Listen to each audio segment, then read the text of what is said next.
Армысыздар, құрметті көрермендер.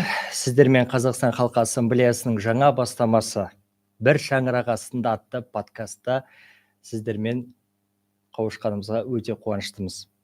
Бұл подкаст сан түрлі және әртүрлі тақырыптарда әңгімелер тоғысатын, әр азаматтардың үнін еститін, жүректерді жақындататын ортаға айналатынына сеніміміз мол. Өздеріңіз білетіндей, егемен еліміздің байлығын құрайтын көп этносты мәдениет біздің ортақ мақтанышымыз екені мәлім. Олай болса, біздің алғашқы жаңа подкастымыздың қонағы танымал жайдарманшы, Қазақстан Халқы Ассамблеясының құрамасының капитаны Курбанов Фурхат. Қош келдіңіз, Фурхат. Өзіңіз білесіз, бүгін өте маңызды саяси күн болды, саяси оқиға, яғни мемлекет басшысы Қасым-Жомарт Тоқаев Қазақстан халқына жолдауын жасаған болатын. Осы тұста алғашқы сұрағымыз бар сізге. Жастар үшін мемлекет басшысы Қасым-Жомарт Тоқаев жастар үшін патриотизм, жасампаздық пен жаңашылдық екенін айтты. Расында да бүгінгі ұрпақтың елге адалдығы ұранын емес, нақты іспен өлшенеді. Сіз қалай ойлайсыз? Сіздің жалпы өзіңіздің жеке ойыңыз, Қазақстанды сүйіп, оны дамыту үшін ең алдымен қандай жаңа іспен, қандай жаңашыл қадам керек? Енді әр уақыттың өз патриоттық үшін әртүрлі үлесі бар ғой. Мысалға, осы уақытқа дейін біз тарихымызды оқып келе жатқан дүние Ақбілектің күшімен, Ақнайзаның күшімен елді қорғап келді дейді. Ол кезеңнің патриоттығы сол болды. Уақыт өте ол дүние білімге ауысты. Кейіннен өнерге, мәдениет солай дами бастады. Ал қазір енді президентіміздің айтып жатқан дүниесіне қосыламыз. Себебі қазір әлем бір-бірімен спортпен, біліммен жарысатын деңгейге жетті ғой. Енді сол арқылы патриоттықты көрсетуге болады. Мысалға, ол менің ойымша әр адамның бірінші отбасы құрып жатқан кезде патриоттыққа қарай жалпы өздерінің көзқарасы сол бірінші отбасыдан басталатын сияқты. Отбасыңды қалай тәрбиелейсің? Мысалға,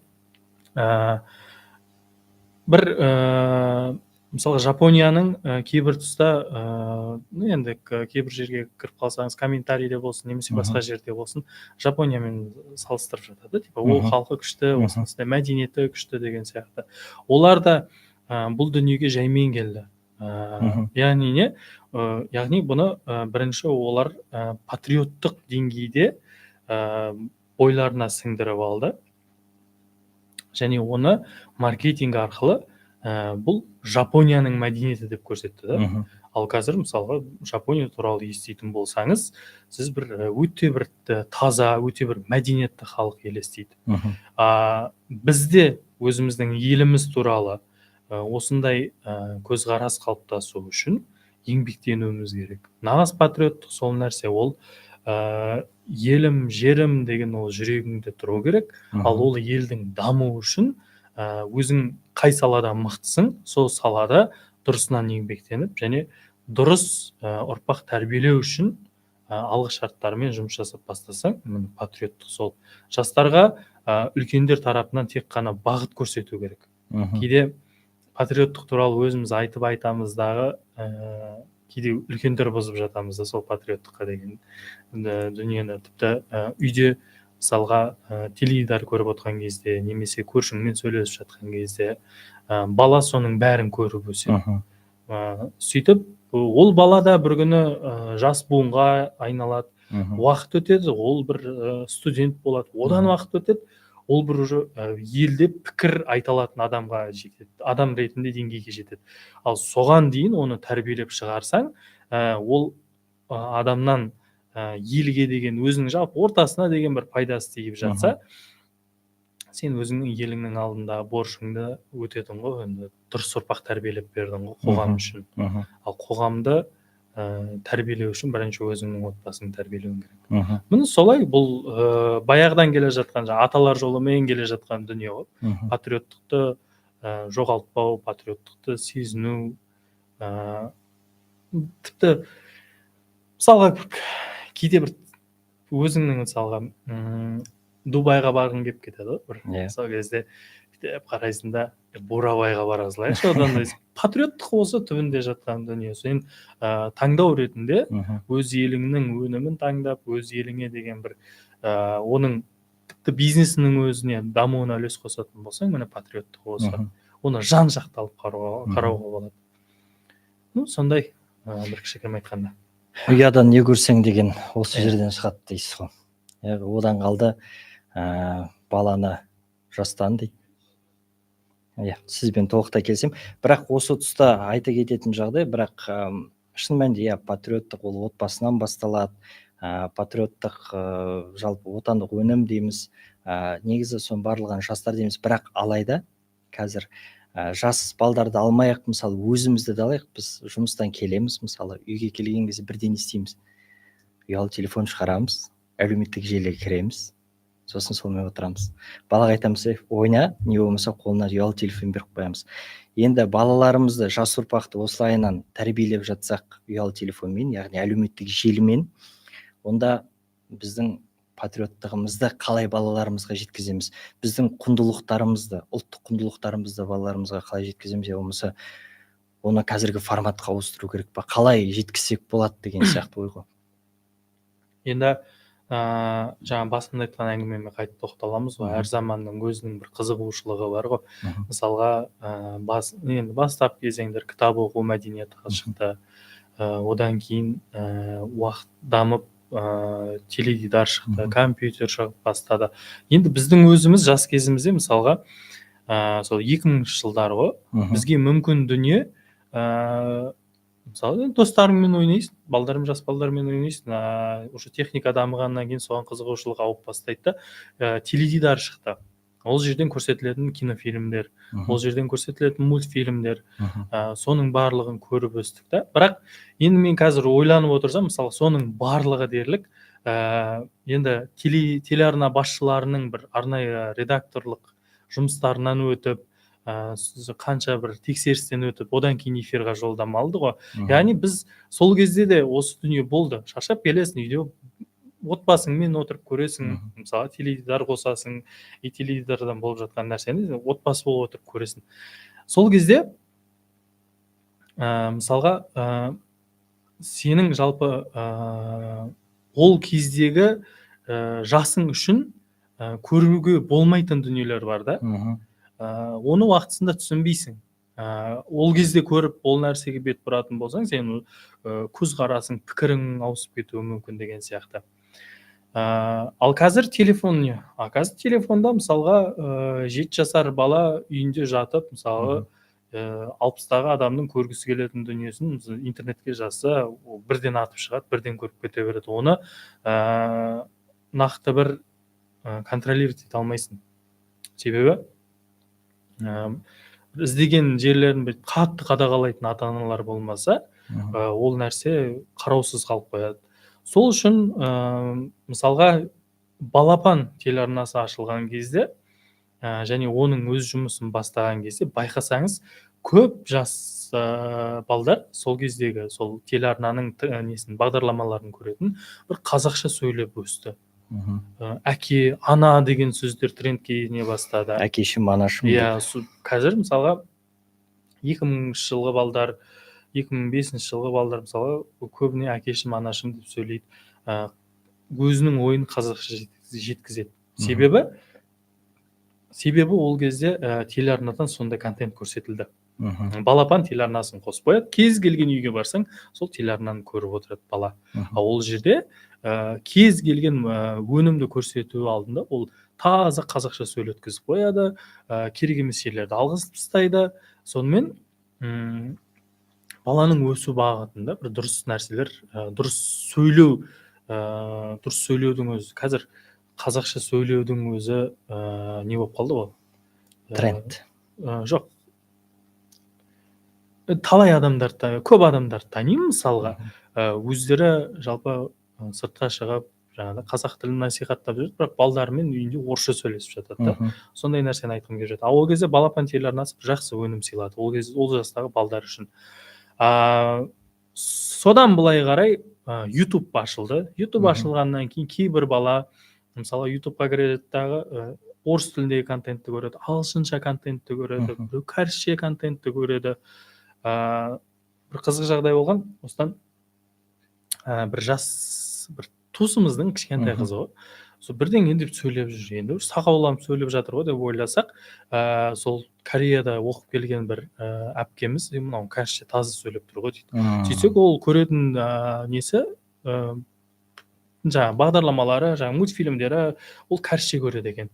Сонымен ана сөзді жаттай береді, содан кейін ол уже кәрісше сайрап тұр. Оны біз түсініп жатқан жоқпыз. Бұл бір жалпы заманның өзгеруі. Екіншіден, мысалға сіз үйге жұмыстан келдіңіз. Сіз телефон алып, өзіңіз бір бөлмеге кіріп кетесіз. Ағаңыз бір бөлмеге кіріп кетеді, балаңыз бір бөлмеге кіріп кетеді. Болды, барлығы сол телефонға қарап, өзіне керекті, өзіне қызықты нәрсесін шұқып жата береді. Баяғыдай бірге отырып, теледидар көру жоқ. Баяғыдай отырып бірге түріктің сериалын көру жоқ, мысалға. Мысалы, Ананди деген бір келін деген сериал шықты. Бір қатты бір қызық сериал емес. Мың бір түн. Иә. Бірақ біз телеарналар соны бір андай шай ішетін уақыттарға қойғаннан кейін кәдімгі отбасы болып отырып көріп сөйтетін ек. Ал қазір ондай дүние жоқ. Телевизордан мысалы фильм қойсаң да уже қызық емес адамдар, балдар үшін, жас буын үшін ше. Олар бір басын көреді да, қызықпаса уже кетіп қалады. Сонымен дальше уже әркім әрқайсысы бөлмеде жатады. Балаға пікір айтайын десең, ол өзін уже ақылдымын деп санайды. Вот соған осы дүниелердің барлығының кейде бір көмегі болғанымен, кейде осындай тұста бір зияндары болып жатады. Ал сен өсіп келе жатқан ұрпаққа айта алмайсың ғой, мына бағдарламаны көр деп. Оған қызық емес. Себебі ол 20-дан 21-ден асқан адам қандай мүмкіндіктерге ие телефон арқылы, жалпы әлеуметтік желіде. Жас бала да соған ие. Сол үшін оны менің ойымша не істеу керек сияқты. Енді YouTube детям деген ашылып жатыр ғой. Бірақ сонда да бір кішігірім қадағалау керек сияқты, бір контрольдап көрсетілетін нелерді ше, трендтерді. Мысалға, үлкен адам өзінің көретін дүниесіне бір арнайы пароль жазып кірсе, жас балаларға бір парольсіз дүниемен бірдеңе көрсетілсе деген сияқты. Білмеймін, енді ол уақыт өте келе қалыптасатын дүние ғой енді. Мүмкін контенттерді көбейту керек шығар. Қазақша контенттерді қазіргі. Былай қарасаңыз, енді қазіргі таңда қазақи мультиктің, анимациялық мультиктің неше түрлі шығып жатыр. Одан қалды өнер қырандары жақында шығарып жатыр, мысалы, былай қарасаңыз. Мүмкін сондайларды көбейту керек шығар, қазақша контенттерді. Өйткені былай қарасаңыз, шын мәнінде әлеуметтік желіге кіріп қалсаңыз, қазір тырнақшаның ішінде псевдо-коучтар, мысалы, сан түрлі коучтар, психологтар, ол отбасылық құндылықтарды айтатын, мысалы, жалпы қалай өзіңді ұстау керек, мысалы, мүмкін солардан арылып, мүмкін басқаша контенттер жасау керек па? Нұрлан Қоянбаев ағамыздың бір айтқан күшті сөзі бар ғой. Біз өмірі бір өнім түсірсек, кино түсірсек, тарихи тұлғалар туралы, бір киіз үйдің айналасында бір ет жеп жатқан бір андай деки халық сияқты қылып көрсетеміз. Неге біз өзімізді бір жаңағы анау түрік сериалдарында немесе Қытай сериалдарындағы сияқты Бөгенбай деген бір красавчик біреу қылып сөйтіп көрсеткізіп түсірмейміз дейді. Мүмкін, бірақ жаңағы түсірген күннің өзінде де мысалға мультфильмдерді бір кішігірім сондай деңгейге ауысу керек сияқты. Енді художественный дүние ғой. Қандай шығармашылық идея қосам десең де өз еркіңде, қандай дамытам десең де өз еркіңде ғой. Ол тарихты ауыстырып жібере алмайсың ғой. Оны мектепте оқытып береді ғой. Ал жас бала өзін бір қазақи сезіну үшін, бір өзін Бөгенбай, Абылай сезіну үшін сондай бір өнімдер көбейген дұрыс сияқты. Жақсы қолдаймын. Жаңа Фұрғат мырза басында айтып өткендей, біздің жалпы осы бір шаңырақ подкастының басты мақсаты осы, өзіңіз білесіз, елімізде 124 этностан астам этнос өкілі тұрады. біздің елімізде. Жалпы сіз өзіңіз жайдарман саласында сан түрлі адамдармен, сан түрлі жастармен, әртүрлі жас санаттағы адамдармен кездесесіз, яғни сіздің былайын айтқан кезде араласатын топтағы адамдарыңыз өте көп. Енді сұрағым келгені, қазіргі қоғамды біріктіретін негізгі құндылықтар қандай? Ана әңгіме бар ғой, заман өзгеріп жатыр ма, адам өзгеріп жатыр ма дейтін. Заман өз орнында, адам өзгеріп жатыр дейді ғой. Бізге қажетті құндылықтардың барлығын ата бабамыз тастап кеткен. Сол жүйемен жүріп отырсақ, сол адамгершілік, көршіңнен тату бол, досыңа бір адал бол деген сияқты нәрселер ғой. Адам бойындағы бір ерекше құндылықтардың бірі сол адам болып қалу ғой. Сол бағытта жұмыс істеу ғой. Әркім өз басында, әркім өзімен. Кейде мысалға үйіңде жатасың да, сенің өзіңнің басыңда проблема көп. Мысалы, әр адамның өзінің жеке басында проблемасы бар. Біреу жұмысын реттей алмай жатады, біреу кредитін төлей алмай жатады. Бірақ сондай деңгейде жүріп, бір достарыңмен жолығып қалсаң, кейде дейтін космосты зерттеп кетесің. Сол саланың маманы ұқсап, саясатты талқылап, сөйтіп кетесің ғой. Адамның шынайы бір шыққысы келетін пигі сол кезде көрінеді, мысалы.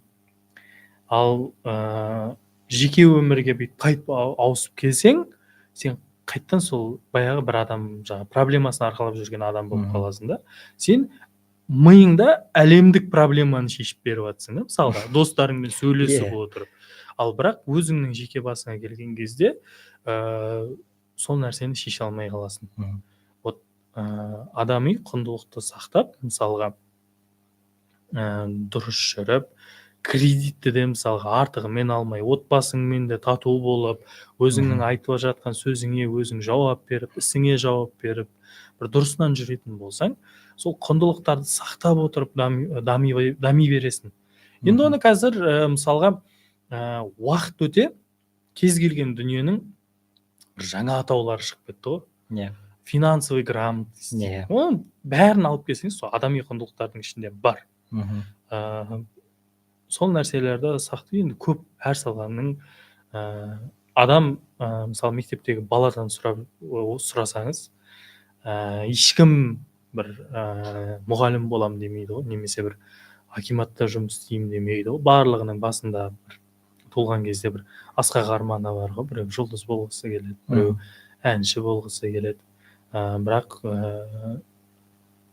жүріп, өмір сүріп отыру арқылы сен бір өзіңнің орныңды табасың да. Өзіңе жарасатын бір қызметті тауып, өзің сонымен айналысасың. Ол сенің наныңа айналады. Бірақ сол кездің өзінде де сол жас бала кезіндегі өзіңе берген уәдеңмен, өзіңе біреу болам деген арманыңмен өмір сүру керек қой. 30-ға жеттім, мысалы, мен 30-ға жеттім, бірақ әке-шешем алдында мен әлі бала сияқтымын да. Әрине. Сондай сияқты адами құндылық ол мынау деп бөліп айту оңай. Адами құндылықтардың ішінде немесе ұят бірдеңе деп бөлесіз қойып. Адами құндылықты сақтау ол сенің өмірлік сүріп жатқан өзіңнің принциптеріңді сақтап, қоғамға зиян келтірмей өмір сүру ғой. Оған ұрпақты да тәрбиелей білу керек. Адам болу және адал болу дейсіз ғой. Мысалға, президентіміздің де айтқысы келіп жатқан сол нәрсе ғой. Кез келген дүниені өзіңе қажетті деңгейде ал, қажетті деңгейде біл, және сол арқылы сен еліңе, сол арқылы сен өзіңнің өмір сүріп жатқан жеріңдегі бір қоғамға нақты бір пайданы тигізсең, кез келген дүниенің жауабы сонымен шығатын сияқты. Сонымен қатар Фурқат мырза бүгін президент өзінің жолдауында жасанды интеллектке айрықша тоқталды. Осы тұста сұрағым келген енді басында сіз таныстырған кезде танымал жайдарманшы деп таныстырдық. Сол жайдарманға жаймен ауыссақ, жасанды интеллектті жайдарманда қаншалықты қолданады? Егер де жас командалар толықтай өздерінің сценарийларын жасанды интеллектпен жазып алып келсе, жалпы ондай кездесті ма, ондай болды ма, және де өздеріңіз қолданасыздар ма? Енді жасанды интеллект жазып берген әзілді қолдану қиындау. Өйткені мысалға әзіл жазып жатқан кезде бірінші аудиторияға қарайсың ғой. Иә. Қандай көрермен келеді. Мысалға студенттер келсе, сен қатты бір мағыналы саяси дүниені қозғағанмен ол түсінбей қалуы мүмкін. Мектеп оқушыларына барады. Аудиторияны сезініп, сол момент үшін жазылатын дүние. Кейде ол адамның өзі жазғанымен бір ұтымды болмай шығып жатады. Жалпы жасанды интеллектті біз пайдаланамыз нақты бір ақпарат керек кезде, мысалға, және ол туралы бір толықтырып мәліметтер жинап алу үшін жасанды интеллектті пайдаланамыз. Бірақ оған әзіл жаздыра алмаймыз әзірге. Ондай деңгейде дамымады деп ойлаймын. Ол болашақта мүмкін ондай нәрсеге жетуі мүмкін. Өйткені жасанды интеллект деген дүниенің дамып келуі, баяғы біздің 2000 жылдары не шықты, компьютерлер шығып бастады. Содан қатты болып жатыр. Басында мысалға кез келген құжатты дайындау, презентацияны дайындау, мысалы жеке өмірімде дайындаудың барлығын мысалы сызып реттеу. Ал қазір арнайы программасына салып бересің, тапсырманы бересің, жасанды интеллект саған оны әдемілеп жасап береді. Мен сол жағынан өте қуаныштымын. Президент бүгін өзінің жолдауында соған тоқталып өтті. Яғни бірқатар министрліктерге, жалпы мемлекеттік органдарға жұмыстарыңызды жылдамдату үшін, тездету үшін жасанды интеллектті өте таптырмайтын құрал деп. Шын мәнінде былай қарасаңыз, сіз айтып отқанда презентация болсын, жұмыс болсын, уақытты қысқартуға өте таптырмас құрал. Кейде мысалға бір жасанды интеллект дегенде қазіргі жастар андай Абайды тірілтіп, мысалға Абай өзінің қара сөздерін өзі айтып жатқан сияқты дүниелер беріп жатыр ғой. Мен дұрысынан, мысалы телефон шықты, әлі қайттан сол темаға оралайыншы. Телефон шықты, қазіргі телефондағы мүмкіндіктер, адам өзінің отбасын бағып жатыр сол нәрсемен. Біреу мобилограф, біреу басқа, біреу бар, ол үйде просто сол нәрсемен қызық көріп жатыр, жаңағыдай парақшаны айналдырып. Сол сияқты ғой, жасанды интеллект тоже, мысалға, қажеттісін алып үйрену керек. Ертең ол шығады, бір көп нәрсесі дамып бастайды. Сонымен ол бір уақыт өткізу құралы болып қалмау үшін адамдар қазірден ол нәрсені зерттеп бастау керек. Қазірден оның мүмкіндіктерін қарап, дұрысынан пайдаланып, ол тек қана біздің жалпы жұмысқа байланысты өмірде пайдаланып емес, былай жалпы жеке өміріңде де пайдаланатын дүниеге айналдыру керек та.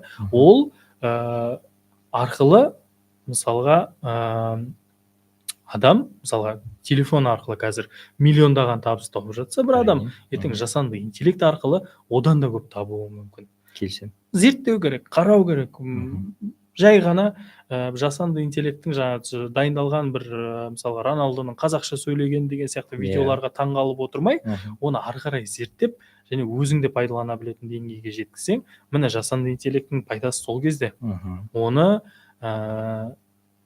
нақты бір пайдаланып үйренген адамға оның берері мол.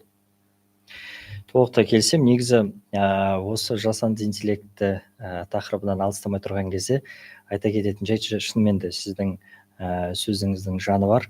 Кейбір жастар, осы әлеуметтік желіні қарасаң, кейбір жастарды көресің, суретке түсіреді, қайсы қарбыз, жасанды интеллект, ChatGPT, қай қарбызды, я болмаса қай қауынды таңдаған дұрыс деген сияқты, мысалы сондай мысалдар да бар.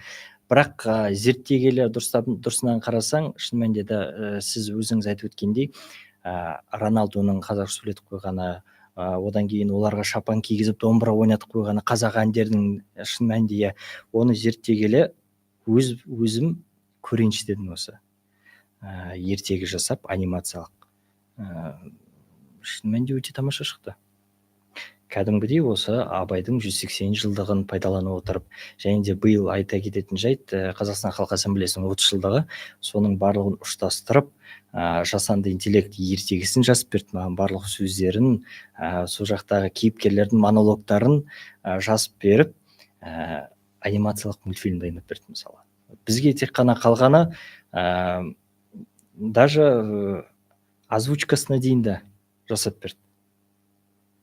Бізге тек қалғаны соны монтаждау, мысалы монтаждың өзінде жасап береді, бірақ енді өзің келістіріп монтаждап жасаған кезде, өзіңнің озвучкаңды қосқан кезде, действительно кәдімгідей шын мәнінде өте керемет туынды шықты.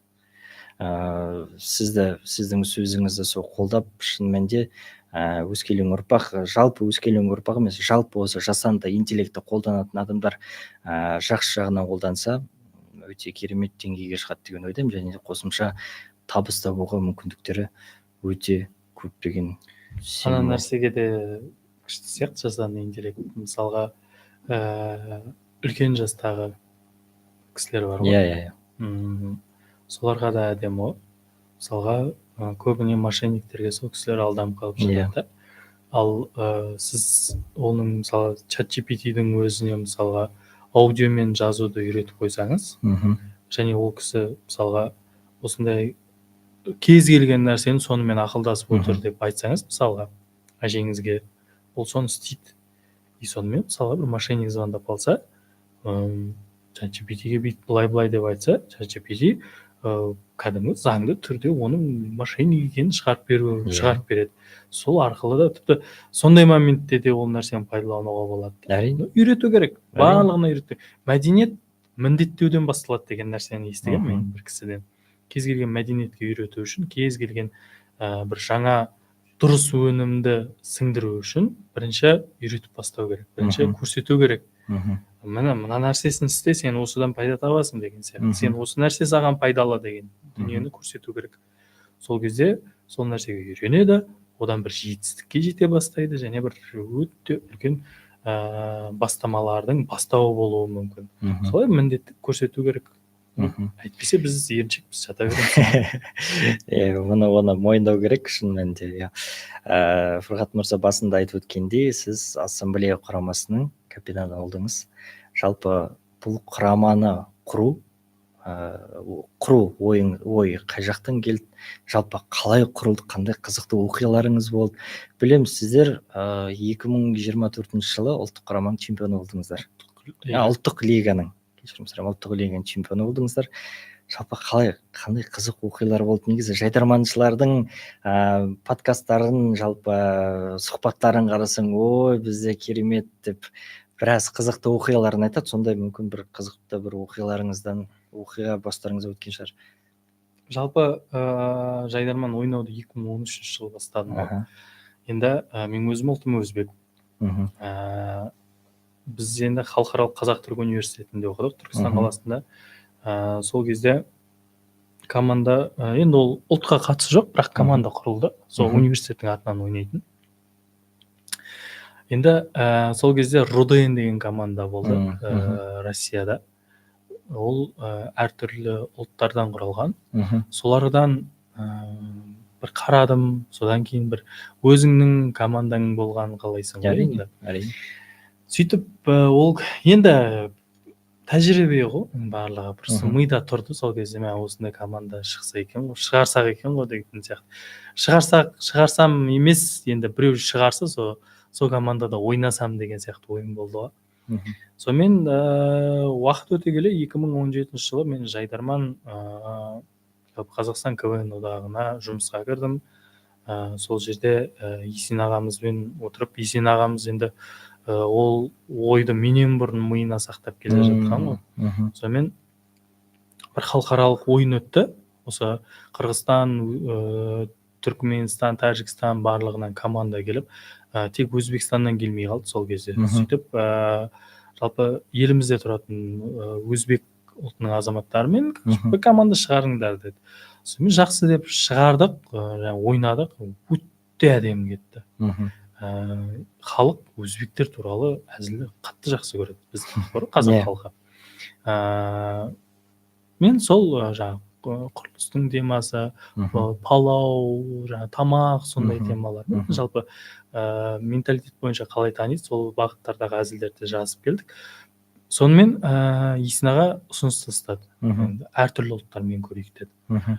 Сонымен 2018 жылғы Маусымашар фестивалінде қолымыздан келгенше Астана қаласынан жинадық. Ол кезде қолдау болған жоқ, ешкімнен қолдау болған жоқ. Есін ағаның жалпы ұсынысымен, тапсырмасымен сол нәрсені алып шықтым команданы. Бір ойын ойнап кеттік. Қатты болған жоқ. Жақсы деді бәрі. Көрермен де, не де, жайдарманшылар да. Сонымен 2019-да тағы бір ойнадық. Сонымен қолдау болмағаннан кейін оның үстіне ол кезде бір қатты қазақша сөйлей алатындай ұлттарды, этностарды таба алмай қалдым. Сонымен түрлі себептермен ол команда өзінің өмір сүруін тоқтатты. Мен де жұмыс істеп кеттім. Сонымен уақыт өте келе 2024 жылдың басында біз айтуға бола ма, просто былай өтіп кете берейін ба? Мәкең туралы жалпы енді ұсыныс түсті ол команданы жалпы қайттан құрып бастау туралы Қазақстан Халқы Ассамблеясының тарапынан. Сонымен нар тәуекел дедік. Одан бұрын бізде Жезқазған қаласында ойын өткізгенбіз. Әртүрлі жалпы этностардың қатысуымен ойын өтті. Тек қана қазақ ұлты жоқ, қалған басқа ұлттардың барлығы қазақ тілінде жайдарман ойнау. Сөйтіп сол жерде ойнаған қыздар ұлдардан бір көзге түскендерін жинап алдым да. Тағы Есен ағаның жалпы бастамасымен ол кісіге көрсетіп, жақсы көріңдер деді. Сөйтіп біз ұлттық лига ойындарына Есен ағамыздың рұқсатымен жолдама алып кеттік. Ол жылы енді біз жақсы стиль негізі елде жоқ, жалпы ол нәрсемен көп нәрсе айтуға болатын. Бірақ бізге бір танымалдау қазақ жайдарманшының күші керек болды. Сонымен біз таңдау барысында Әліби Басаров Қазалы құрамасы командасының ойыншысы, ол кезде олар ойнамады. Сол кісімен келісіп, сол кісімен маусымды бастап кеттік. Енді ойымызда чемпион болу болған жоқ. Біз әйтеуір финалға жетіп, бір жақсы нәтиже көрсетсек дедік. Бірақ жалпы енді 5 минуттық әзілді жазу, 5 минуттық дүниені жазып шығудың өзіне арт жақта бір 20 адамдай жұмыс жасайды ғой. Солардың барлығының көмегінің арқасында біз сол лиганың чемпионы болдық. Айта кететін жайт, командада мысалға әрқайсы шынымен әртүрлі этнос өкілдері. Бірақ біздің мысалға кейде жайдарманшылар дайындалып жатқан кезінде көмекке келгісі келеді. Сондай келген кезінде барлығы таңғалатыны, біз афроқазақ бар, орыс бар, кәріс бар, сосын малой бар. Қазақ бар, өзбек бар. Соның барлығы біз қазақша сөйлесіп жүреміз. Тіпті орыс қыздың орысшасы нашар, өзбекше нашар. Сондай сияқты нәрселер бар да, барлығы таңғалады. Сендер қазақша сөйлесіп. Сөйлей алмайды басқа тілде. Бір-бірімен тек сол қазақша сөйлеседі. Ана кейбір адамдардың арасында тренд қой, біреу кіріп орысша сөйлеп кетсе, ой, бәрі орысша басып. Біздің құраманың ішінде ол өтпейді. Орыс баланың өз жеріме, мен орысша сөйлей алмаймын, мен акцентім бар деп. Тура сөйтіп жүр. Сосын жаңа бізде Екатерина деген қыз мамандығы қазақ тілі мұғалімі. Денис деген жігіт бар, ол қазақ тілі әдебиетінен кәдімгі сабақ береді. Тамаша. сондай деңгейде мысалға тілге деген қызығушылығымен зерттеп өздері сонымен күн көріп жүр ғой енді иә, қазір. ойындарыңызды көрдік, кәдімгідей әр этностың, еліміздегі әр этностың колоритін көрсете білдіңіздер. Әрбір шын мәнінде әзілдеріңіз өте өткір, әдемі жағдай болды. Жалпы қандай қызық жағдай болды? Қандай қызық историяларыңыз бар есте қалған? Дайындық барысында ма, мүмкін болады ғой сахнаның артында мысалы жағдайлар болып қалды ма, мысалы сахнада я болмаса сценарийден тыс кетіп қалған жағдайларыңыз болды ма, или Сценарийден тыс кетіп қалатын жағдайлар болады, бірақ оны Әліби ағамыз ғана өзіне иә, мүмкіндік бере алады ол нәрсеге, себебі қайтып алып келіп алады да ол иә, неге линияға. Бізде финалдық ойындарда андай нәрсе болған, биатлон сайысы, иә, ол әркім тұрып әзілін оқиды. Сол кезде мысалға сол ұшып отырады командалар. 6 команда ұшып азайып, соңында 2 команда ол жаңа әзілдерін оқиды да, соның ішінде жеңімпазын табады да келесі кезеңге өткізеді ғой. И бізде андай жағдай болып қалды. Кім еді? Самал 3 құрамасы Шымкент қаласынан, Өзенмұнайгаз Маңғыстау облысынан, және біз жалпы қалып қойдық. 6 команданың ішінде 3 команда қалды. Сол кезде ана 2 команданың ойыншылары бір-бірін құттықтап сөйтіп тұрды ана арада. Типа жеңіс құтты болсын деген сияқты. Мына жақта біз қарап қалдық. Типа біз ше деген сияқты. Біз де өттік қой келесі кезеңге деген сияқты. И сонымен уже ана алдағы биатлонда оқып отырған 2 баланың бір-бірін құттықтауын көріп, артындағы өздерінің достары да жыртылып қалды. Жоқ, мынау емес, мынау деген сияқты. И оны түсініп көрермен жай күліп бастап келе жатыр ғой. Біз қарап тұрмыз соның барлығына. И сол кезде Исын аға Әлібиге оқы деп жатыр ғой биатлонда. Әй, оқы. Сонымен Әлекең ғой, түсініп тұр, братан деді ғой Исын аға. Мәлім зал Сонан Исын аға ассамблея құрамасымен қош айтсамыз басшылыққа шыққан үшін деді. Әлекең, мен басшылығым ассамблея деді. Тағы залға кіріп. Сөйтіп, енді эфирда бар ол нәрсе. Сөйтіп, Исын ағамен жалпы Әлібидің импровизациясы тым қатты кетті ғой сол кезде. Иә. Өте қатты болды ол кезде. Ол кезде байқадық, шын мәнінде әлеуметтік желілерге шығып кәдімгідей Әліби мен сол Исын ағаның екеуінің импровизациялары кәдімгідей. Ол әлі күнге мен кейде неден көріп қаламын, әлеуметтік желідегі бір жалпы жайдарманға, біздің командаға қатысы жоқ бір парақшалар, жалпы өзі сондаймен өмір сүретін парақшалар көп қой. Солар салған астында барлығы күліп не істеп жатыр. Ол біз бір арнайы дайындаған дүниеміз емес. Просто ана екеуінің істеген қателігінен мына жақтан осындай нәрсе шығып кетті да. Бірақ кейіннен Исын алдына барып кешірім сұрадық қой. Кешірім. Арқасы бар ана кісінің, Әлекеңнің. Иә. Байқаймыз, әрбір ойында байқадық, шын мәнінде бір зал кәдімгідей овация беріп, не істеңіз арқасы ұстап, кәдімгідей одан әрі қарай от алып былайынан кететінін білеміз ол кісінің. Қиын бізге әзіл жазу. Өте қиын, себебі кейде бар. Мысалға, менің андай текстім бар еді. Мысалға, шығамда мен сөзді бастап жатам, орыс қыз бөледі, неге именно өзбек сөйлеп бастау керек деп. Сосын менің жауабым бар. Мен ғой бұл команданың фундаментін қойып кірпішін қалаған деген. Ол жалпы халыққа өте жақсы кіріп кетті. Әзіл өтімді болды. Бірақ маған әлеуметтік желіге бір өзбек қарындасым ренжіп, өйстіп көрсетесіз деп бірінші жазып жатыр да. Ол әртүрлі, әр ұлтқа байланысты шыққан әзілге байланысты сондай комментарийлер болып жатады. Бірақ мен ол кісімен сөйлестім. Мен айтам да, мысалға, мен өзбекпін. Менің інім құрылыспен айналысады. Мен ауылдағы әке-шешем үйді өздері салған, мысалға тұрғызып. Ол андай нәрсе ғой, енді құрылыс жайлы әзілдеп жатсың, өзбектер құрылыс жасайды деген нәрсемен әзілдеп жатыр, бірақ ол төмендету емес. Мен сол нәрсені түсіндіре алмай жатыр. Ол біздің плюсымыз өзбек халқы. Оны дұрыс салу, оны кәдімгі онымен мақтану керек. Ол құрылыс жасайды деген нәрсені айта бергенмен ол күлкілі.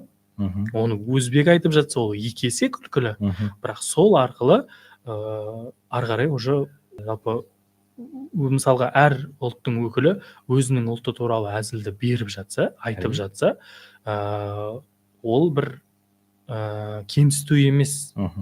Ол қоғамда бар іс-әрекеттер, қоғамда бар дүниелер, солай қабылдау керек. Мен ол сіздің қарындасымыздан кешірімді сұрадым, бірақ түсіндірдім де. Мен өзімде бір кейбір кездер жасап кететін болған уақыттар болады құрылысты. Мен онымен намыстанбаймын. Мен я өзбекпін, мен я соған жақынмын, мен я палаудың тақырыбымен жақынмын. Мысалы, сондай дүниелер бар. Неге оны мен минусқа айналдыруым керек? Керісінше ол менің плюсым. Мен оны әзілдеуде де плюсым, мен оны жасауда да плюсым. Мен сол нәрсемен мақтанамын. Солай ол дүниені әзілдеу арқылы жалпы көпшілік көрерменге көрсетіп, уақыт өте келе ол дүниенің үстінен әзілдеу күлкілі болмай қалады. Сондай деңгейге жеткеннен кейін мысалға жоқ, біз негізі мынандаймыз деген бағытпен шығуымыз керек. Және біреуді бір ұлтты ренжітіп алмауымыз керек біз әзілмен. Бізде әйтпесе өте көп шығады әзілдер, бірақ жинақтап келе қысқарып сондай деңгейде азайтылады. Осы тұста бір сұрағым келгені бар. Еліміздегі татулықты сақтау үшін билік пен заңнан гөрі әдебиет пен мәдениет көбірек әсер етеді деген пікір бар. Сол пікірге қалай қарайсыз? Енді мәдениет те, әдебиет те былай қарап келсеңіз, сол заңның төңірегіндегі дүниелерді жасалуы дұрыс екенін көрсетіп береді. Яғни шындықты айтады. Барлығы шындықты айтады. Мысалға, кез келген жалпы әдеби оқиғаларды алып қарасаңыз, кім жалпы бір қулық бойында басым болып, бір жамандыққа еті құмар болып өмір сүрді, ол соңында сол өзінің жазасын алды. Ал кім жақсылықты бүйтіп қалап жүрді, ол өзіне деген бір пайдасын алып қалды өмірден деген сияқты ғой. Әдебиет пен мәдениет адамның жалпы санасының өсуіне өте үлкен көмегін тигізеді ғой. Бірақ зерттеп былай қарайтын болсаңыз, ешқайсысы бір заңнан асып кетті деген нәрсені айтпайды. Керісінше шындықты айту арқылы сол заңда көрсетілген дүниелерді сақтау арқылы өмір сүрудің пайдасы бар екенін қарапайым халыққа да, билік басындағы адамдарға да, жалпы қоғамдағы кез келген бір өзіндік орны бар адамның әр қайсысына бір жеткізіп беретін дүниесі. Күлдіріп отырып шындықты айтады дейсіз. Шындықты айту арқылы сен ол заңға қарсы шығуың емес қой. Керісінше сен ол заңда былай тұр ғой, сен соны дұрыс істесей деген нәрсені беру ғой. Ол халыққа болсын, жеке сізге, маған болсын деген сияқты. Солай әдебиет пен мәдениет адамды тәрбиелеуде өте үлкен күшке ие дүние.